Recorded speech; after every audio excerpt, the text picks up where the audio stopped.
friends, today we'll talk about how to fix or how to solve the problem of SoundHound app. You will click on settings. In this page, you will go to apps, default apps, app settings.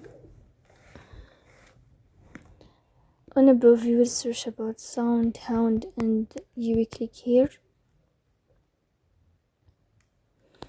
Then we click on first stop and you will click OK. Then you will enter to storage and here you will click on clear cache. After that you will go to Play Store. You will search about SoundHound app. Then if you find updating this blue sign, you can update your app. So please don't forget to support us by like and subscribe. See you next time and thank you for your watching.